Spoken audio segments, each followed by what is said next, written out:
Forward Miami show. I'm your host, Damian Pardo, and just to tell you a little bit about Forward Miami, it's a local nonprofit. We often say Forward Miami is kind of like the salad bowl to the diversity salad that we have here in Miami and in South Florida.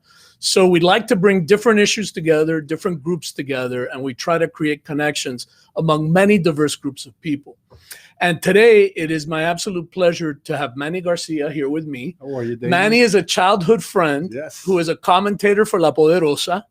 And he is one of my Facebook friends that annoys the hell out of all of my other Facebook friends. We debate a lot. We do. Right? But we respect each other. And that's something that I think super important. We very much respect, love each other. We have a history.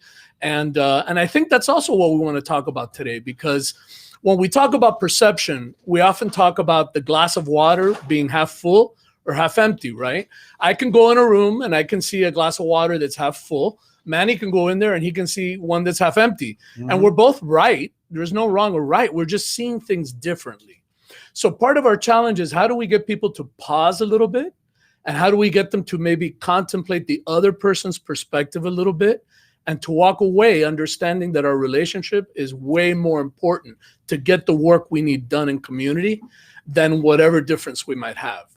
So given what's happened this week in the U.S. Capitol, I asked Manny to join me and to kind of come at this from two different sides, or just two of the many different perspectives, because we usually are on different sides of the perspective. So I asked him to come, and maybe, Manny, you can start out by talking a little bit about, I don't know, your thoughts in general and what happened this week. Well, it was interesting, to say the least. I did believe in the protest. I thought that it was a great way to show support for a fair election. That I think a lot of us had our doubts that had taken place. I think, unfortunately, because of the few, and I say the few because there were, thousands of people in this protest, that went in and did what they did, it kind of took away from the message that a lot of us wanted to send. And I will tell you that I was totally against what happened. I don't think that, these people should have done what they did. I think that, it's a little exaggerated when people say, oh, they were trying to overthrow the government. I don't think these people could have overthrown Gilligan's Island, to be very honest with you. Especially if Gilligan was having a temperamental moment. I don't think they really knew what they were doing. I think they were just trying. They took the protest too far. It's also something that we mentioned. It's sad that they got that far. I think our government needs to do a better job of protecting the legislators. Yeah. I mean, you can't. Other people are watching this. People that could seriously want to do more harm than just sit in Nancy Pelosi's office and take a selfie. And this is. But listen, you just said something that I think a lot of people would disagree, including me, on, which is that this was not a legitimate election, or that the electoral process didn't work the way it should. And the reason I say that is because every single legal challenge that has been brought up in these states has gone nowhere. But not on merit now. What's happened is they've been dismissed for a lot of reasons. How they've been presented, etc., technicalities, but there's really no time to really in depth take a look at the election, what took place, and everything else. Why do I say this? I've been watching elections just like you for a long time, and let's not talk about the Bush-Gore election that came down to a very few votes and everything else. When you looked at the Romney, the Romney-Obama. On the second time around, Romney went into the election 3 points ahead or something like that in the polls. We know the polls are wrong. But you got a sense early on, like at 9:30 or 10 o'clock, that it wasn't going to go Romney's way. And even the next election, the 2016 election, I think shocked a lot of people. The polls were absolutely wrong, but we also got a sense a little later on, maybe not at 9:30, but about 11:30 or 12, that things weren't moving the way that they were supposed to move for Hillary. This election was a little bit different. I mean, the polls early on were showing, Trump comfortably ahead in a lot of the swing states. He had already won Florida by 8 points, not 2, like the previous election. He won Ohio. This is the first time in history, and I'm sure you know that a president that wins Ohio and Florida, a candidate that wins Ohio and Florida loses the election. So there's a lot of anomalies. I went to bed at night because they said we're not going to know anything. He was leading in Pennsylvania. He was leading in Georgia. He was leading in, he had already won Ohio and Florida. Mm-hmm. Nevada was kind of a toss-up at that point, and then there was Michigan that he was leading in. And I woke up the next morning to a very different So this scenario. this is what amazes me as I'm listening to you. And this is my thought process. I thought the polls were very close within their margin of error. I thought Trump had won Florida by 3 points. He won by eight, right? It wasn't. No, I stood 3. But my point is this. In watching the in how it evolved, which is kind of like calling a game almost, mm-hmm. or following a game of football, you can see it in such a different way than I can see it. And I start wondering about what are the sources of information where you're basing the way you're seeing it and the way, because listen, the truth is you're not a lawyer. I'm not a lawyer. Neither of us know enough about any of those cases that happened in Pennsylvania or Arkansas. And I'm, by the way, willing to bet that most of those people most of y'all out there, nobody knows this stuff. I agree. I agree. We're right? all, and here's the thing, because we take it very personal. Okay. And here's the problem. This election's over. Yeah. Okay. It's over, folks. I mean, Donald Trump already said it. I mean, let's get that out of the way. He's already said. But it was over before Donald Trump said. I get it. That's no, I understand it. But for those out there that still hold some hope, look, this transition of power, thank God, is going to happen. I say thank God because you know what? At the end, the way, and I mean this, to make changes in Washington is not from the outside, it's from the inside. Meaning, if you don't like the solutions, get involved, put candidates out in there that are going to do things that you feel are going to move this country forward in a positive way. And that to me is very important. For the last 4 years, and I mentioned this because, okay, you support Donald Trump. No, I support an agenda. Okay? Now, if Donald Trump is moving that agenda forward, I don't like his communication, that's fine, because I'm not going to agree with everything he did on Twitter, what he said. I cringe sometimes with some of the things he said, not so much because what he said, but that I knew many of the things he said would be easily taken out of context. And it happened a lot because his communication is all over the place sometimes. So here's what I want. What I want to see now is, okay, the Democrats have the House. They pretty much control the Senate because now they have the deciding vote with a VP. And they have to move an agenda that gets this country back to work, because this is very important. Okay, there's a lot of sectors in this country right now that are suffering a lot. Okay, I want to see the American people prosper. And I think you do too. Yeah, absolutely. And how we do that, how we move forward, okay, under this new administration is going to, tell us a lot. And let me tell you something, and this is going to surprise a lot of people that listen to you. There's a lot of things that Trump did, okay, that are working. In the Middle East, they're working. How is the Biden administration going to change some of these things that are happening in the Middle East that are actually working? I think it'd be crazy. I think that he should build on that. But see, this is also one of my thinking is about the Middle East or foreign policy. That's another thing that in this country has been very propagandized. Okay. Because we get fed I don't know what's happening in Iran. I don't know the details of the Iranian. Israel is so complicated to me that all I know is to shut my mouth. Why do I know these things or I believe these things? Because I do know Cuba much better than most. And it's Right, because extremely it's closer and it's very close to our heart because of where we come from. exactly, and For it's sure. extremely complicated. Mhm. And I see the propaganda that the Democratic Party puts out, and I see the propaganda that the Republican Party puts out, and I see, unfortunately, how Cubans are often very divided, almost strategically, by the messaging of both of those parties. So I'm very careful about information, where we get information, and how we are manipulated by partisanship. Because at the end, you just said something super interesting. You said, "Look, I'm not a Trump fan. I have an agenda that I support." Right now, if you go on a lot of these Facebook feeds, you're going to see people that are vilifying all Republicans. Oh, the Republicans and because the Republicans and because they need to pay. And I don't think people realize that many people like you and others, it's about what these people support, but it wasn't about the person.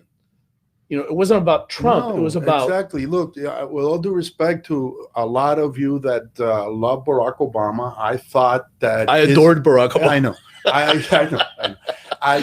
I thought his agenda was too politically correct. I thought he was right in the middle, very constructive. I wish he was. I wish he was, but I think a lot of his narratives I've heard. I heard, individuals and stuff like that, and I felt that we need to be a little bit more. Sometimes, if you have a cancer that's hitting you it's getting to your bone, you can't put a Band-Aid on it. A doctor tells you, well, let's just put a Band-Aid. You're going to run to another doctor because, unfortunately, solutions sometimes, take a lot more work. And but let's take. I really have a difficult time understanding what is it that Barack Obama put forward that was damaging.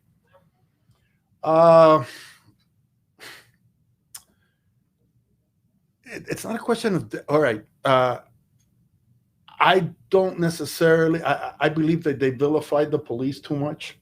I think the police have a job to do, and in some areas, it's a very difficult job. I'm a big guy. When I have gotten stopped, especially at my younger age, by a police officer, I realized in his body language that he's a little nervous around me until he realized that I was not a threat to him, because they can read minds and they're human beings just like you and me and whatever. And I honestly believe that, have you been profiled? Oh, yeah. So have I. So, for sure. Yeah. In fact, in the airport. Right.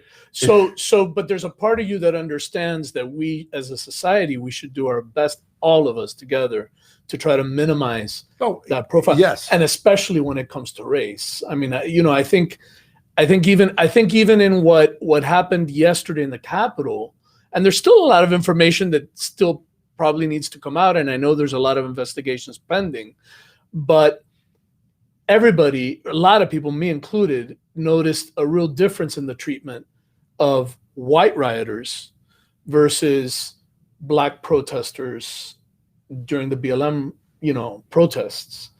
And it was stark for people to see now there may be other reasons that we're not currently talking about, but I definitely think systemic racism. But, and here's and this is where you and I see things a little bit different.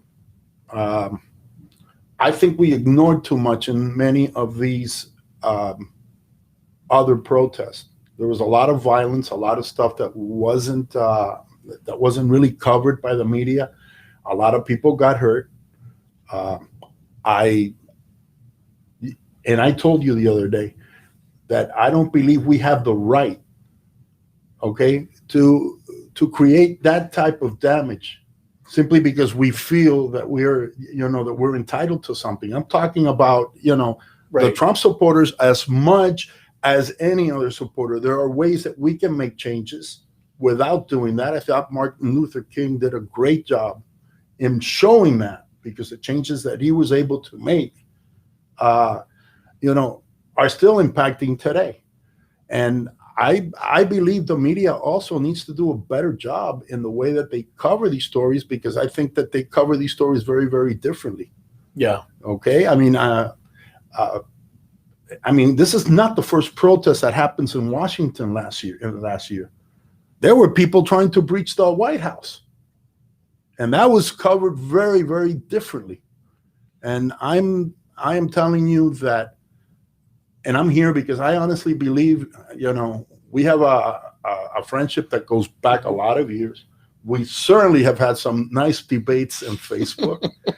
Some of your friends have gotten very personal about our debates. They have. But you haven't. Right. You haven't, and you never defriended me, and I never defriended Right. you. And I even once reached out to you personally and say, "Hey, if I'm being too opinionated on you," I remember. okay, Yeah. why? Because I didn't want to hurt, the friendship that we had. And you Right. told me, no, go ahead.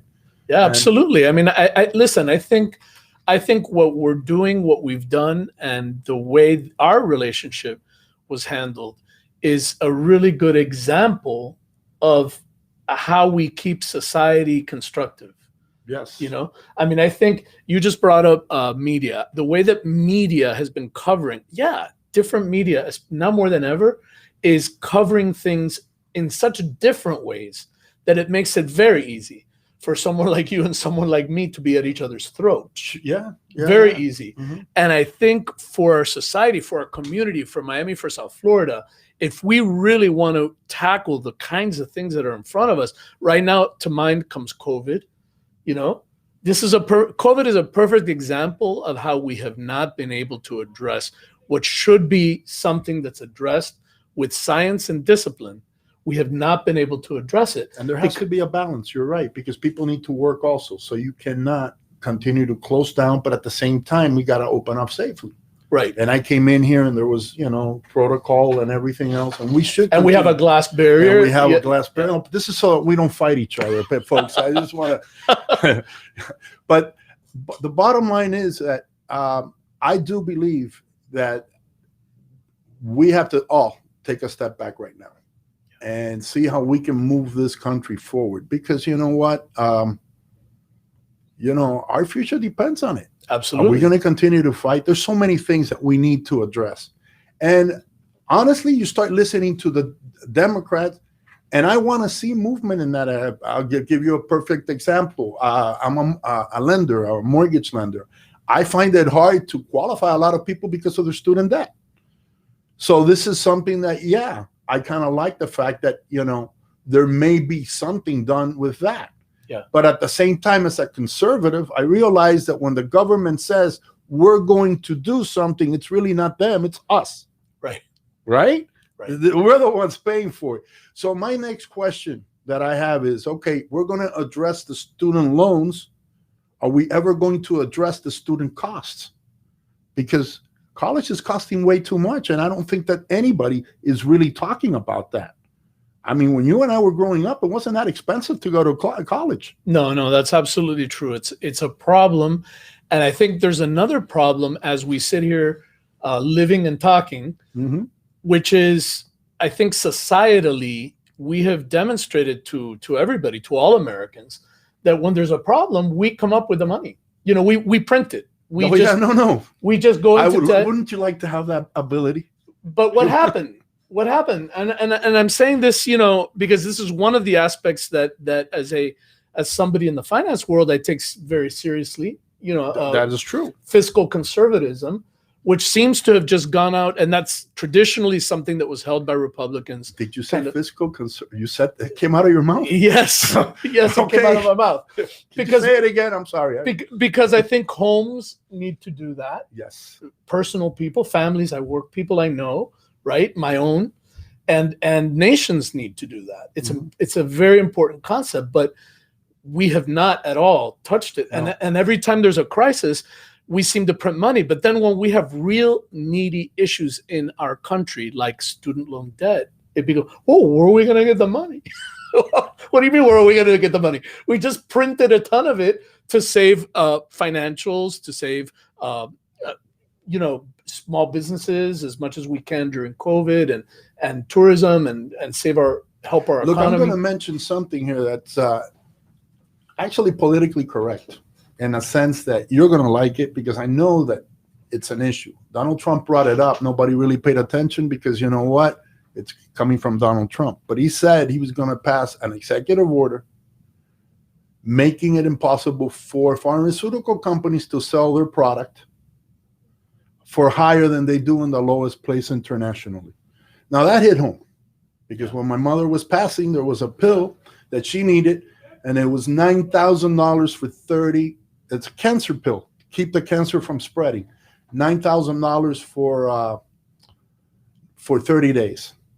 And then I found out, and obviously her provider didn't want to pay it. It's too expensive. Oof. Well, they finally did. When she gave part of the money, she had to spend some money to get it, but whatever. I found out that in Canada, you could get the same pill, get this, 6 months for $500. Yep. That's crazy. And I would really like to know, and, I'd like to ask Mr. McConnell. He's on my side, right? And I'd like to ask Marco Rubio, my senator, would you guys take up that fight and bring, and you can ask Nancy Pelosi and Schumer, because the problem is that while you and I are fighting and who's better, they're getting away with murder up there, and the lobbyists are destroying us, and we're not paying attention. And when you really think about what you're saying and what I'm saying, there's more in common than there isn't, because what we're saying is, hey, we want a fair chance. People shouldn't be bogged down with debt. People should be able to buy things at a reasonable, affordable, price, especially in this country. And we should be responsible, whether it's with our budget, our city's budget, our county budget, or our federal government. We should be conscientious. It's not just money to throw out the window, because that really, at the end of the day, hurts us and our economy. Yeah. And then what do we do now that we have such an enormous federal deficit? Enormous. It continues to grow, and it continues to grow, and every, and I understand. Listen, this COVID came from, it's here, and it probably will be here for a while. It's everybody's, even if we take the vaccine, there are strains, and it's like the flu. It's here to stay now. But let me ask you something. I went to Ecuador and I was shocked. Yeah, you told me. Yeah, go ahead. Ecuador had such a horrible experience at the beginning of the pandemic. They actually had bodies lined up in Guayaquil outside, and you heard these horror stories. When I went, everybody, you walked into any place, they had a little tray with disinfectant. You had to put your feet in it. They sprayed your jeans front and back. Your temperature was checked. You had a mask, and you had to wash your hands. Mandatory. It doesn't matter if it was a fruit stand by a highway. That impressed the hell out of me, because I thought, who's going to enforce anything at a fruit stand? You know what? The people enforced everything at the food stand. Well, let me tell you something. But wait. My point is this. Everybody did it, including their national motto. They had a motto that said, discipline to return, because everybody was united and on the same page. Because they were united, I spent more money. I felt so safe. I was a good tourist in Ecuador. So part of the reason that our businesses are being impacted, that we're getting hurt so badly, whether it's tourism or on the beach, everywhere else, is because we're not doing what we should be doing as a nation. And part of that is because we've politicized this whole thing. 100%. 100%. And here's the other side, guy, that I notice. Anytime the federal government under this president tried to implement anything, be careful. He's infringing on state rights, the dictator, there has to be a balance. And I understand that states, we're a large country, and states are very different. It doesn't surprise me that it took off like it did in New York, because people live very together in New York. They go on the subway. There's not as many cars. I think that in areas where people are more spread out, it probably took longer for it to, spread, in the way that it did in New York, etc. But I really do believe that as we've gotten to know this virus more, you're right. There are things that we can do to avoid it, so that we can start opening up. And they're not high tech. No. No. It's simple stuff. No. It's not, it's sad for me that as a nation, just like what I saw this week was sad. That's sad. And I think what's coming down the pike, climate is going to be sad if we don't get our act together. If we don't start the use and the means of the world, don't start identifying the middles and where we can move and where we can work, we're going to be in trouble. The whole thing with climate, and I recycle. I put all my plastics where they go. I don't know if it's really making a difference, because you have people that say that it doesn't really make any difference. But we're just one of many people on this earth, and the oceans are getting very, very polluted, and it's not all us. And I think we need to, as a globally, do a better job. The United States alone is not going to resolve this problem. And I understand that there's a lot of idealism with some of the accords that we're making, but in China, for example, needs to do a lot better job. Well, but this is the issue I have with that. Listen, the U.S. is the leader of the world. And some would argue in recent years we've slipped, but the rest of the world watches us in ways that, I'm not sure I completely appreciated until I was an adult and traveled more and got to see how people really view us. When we do things, people not only watch, they imitate. They kind of get a direction in which to go. That's why I think climate is so important, because that may be true in Europe a little bit, but I don't No, think Latin in all America parts of the too. world. I don't think in all parts of the world it's true. I know people that have traveled and. But listen, even if it isn't in all parts of the world, I think there's a responsibility to act that benefits us, obviously, number one, but benefits the world. And I think if we don't do it, certainly it's way worse. Emissions are down now because we haven't been traveling as much, and that's something that. Right, but it's not enough. No, I mean, it's not going to be. Of course, it's not going to be enough. Right. I mean, and some people say it's too late. I don't think so. I think some people say we're right on that border of being too late. But I kind of feel the same way as the mask thing. If we're not on the same page, if we're not even trying, then we're giving up before. But I do believe a lot of people are trying. I just came back from Atlanta. A lot of people are wearing a mask. I mean, a lot. Yeah. Everybody. I mean, everywhere I went, I had my mask. I still see people with the mask under their nose. Well, but yeah. I didn't see but that. Those are individuals. Yeah, but those are individuals. But they're individuals in other countries. And I would argue that in other countries they may be more aggressive than our police when dealing with people that are slacking. So you have to also be careful with that. Because, well, I don't know, but I didn't see police enforcing it either. I saw people doing it because they got it. They got it. Okay. Hey, this is good for me. It's good for my family. It's good for my business. It's good for my country. And somehow we're not able to make that. I mean, I don't know if it was true, but I heard some very interesting things of how they were dealing with COVID in North Korea. Oh, I don't know. It may solve the problem, but I don't think that's and that's what I'm saying. I'm saying that. No, I get it. That's like AIDS in Cuba, the way they dealt with it, and I mean, I understand what you're saying. If you want to just trap people and not give them any choices, but that wasn't the case. You talk to people. There are people that haven't taken COVID seriously at all, and it doesn't matter who says it. It doesn't matter if it's a Republican saying, because that's the other thing. Since when do you need to, approval from a party to know what to do and do the right thing? I mean.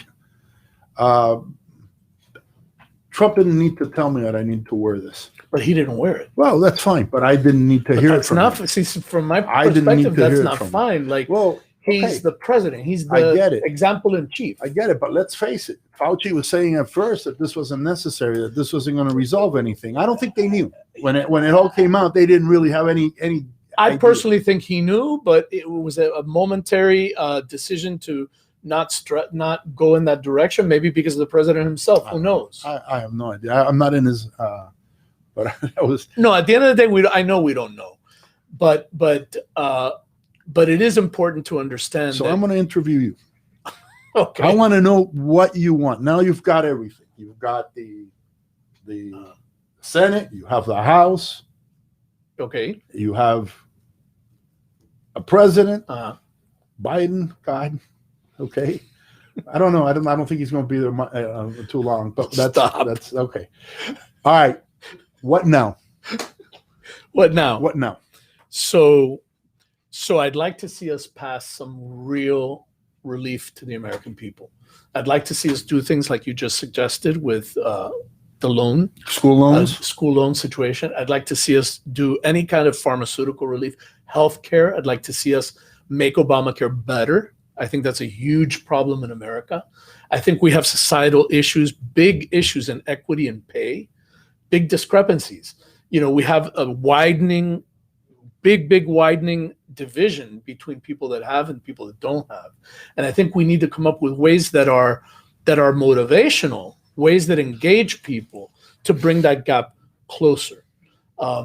Long-term solutions, things like changing jobs that maybe are more manufacturing based, maybe older technologies like coal and gas, that in the future move to green technology, providing training and support to bring the American worker. The training and support is going to be pivotal, because I think that is missing. And this is one of the problems that I see with our public school system, and where it's not doing right by many of the students that we have. They're not preparing them for these challenges that are coming in the future. Technology. It used to be it took 4 people to pick up your garbage at home. A machine picks it up today. It's true. And those are jobs that are not going to be available in the future. So yes, everything that you're saying is very important. My fear, though, is there's a balance, and you're a finance guy. If you over-regulate business, it does not create job growth. And that's something that scares me a bit, because without job growth, obviously, people are left out. But when you say over-regulate, are you talking about taxing? Taxing also. Because to me, that's not regulation. Well, no, that's very simple. Regulation. I think a lot of regulations were taken off by the Trump administration when they came in. Plus, obviously, they lowered the corporate tax. That became a big deal. But there was growth that was generated in this country. We had a moment in time before COVID where African American and Hispanic Americans were at an all-time low in unemployment figures. And see, that's a good point to bring up, because when a lot of this information that gets positioned in that way, they're at an all-time low, because after the financial crisis, everything was at an all-time high. So when you comparatively, if you're looking at today versus 2008 and 9, you're going to say, wow, you all are doing great. But if you look at 2000, 1990, 95, you're going to see that, oh, wow, we're really not that great. We really have these like structural problems that we're not. Well, the 90s were very strong because of the tech, explosion. It was the last time we had a surplus budget. We had a surplus budget and everything else, but unfortunately, and this is, I don't want to bore you guys with a lot of stuff, but a lot of the problems that led to the 2008 crash were created in the 90s. And I'm not just blaming Bill Clinton. There was a Republican Senate that he was working with. Eliminating the Glass-Steagall Act was a horrible decision. It created the two big. I do agree with that. I actually do agree with that. I know you do. I think our companies have become extremely powerful. It's way too big. Oh my God. I mean, I clearly. Are we going to start here? No, I want to say one last thing, because we're running out of time. But the one thing, to answer your question fully, what would I love to see? I would love to see this administration with Congress act in a way that works for the majority of American people outside of partisanship. I hope that under Biden, we don't go back to the kind of like the hardball politics that helped, I think, my personal opinion, helped open the door for Trump. That's what I hope. You know what? Yeah, I'd like to, and you know what? And I think that we're going to need to start working together and understanding that negotiation is not a bad thing. Right. Compromise is not a bad thing. Very true. This is the mistake that I think that we've made, this all or nothing. Nothing gets done. How long have we been waiting for COVID relief because of the all or nothing situation? Yeah. The founding fathers actually wanted that type of back and forth, because they realized that both extremes usually are not correct. Somewhere in the middle is the solution. And no, man, I really enjoyed being here today. Really no, Manny, thank you. It's been great. First, we don't see each other, so we don't. But I want to thank Manny. I want to thank you for joining us. I hope you join the conversation. I hope you take some of this. We welcome your comments, and we hope to see you again next week. Thank you. Have a great week.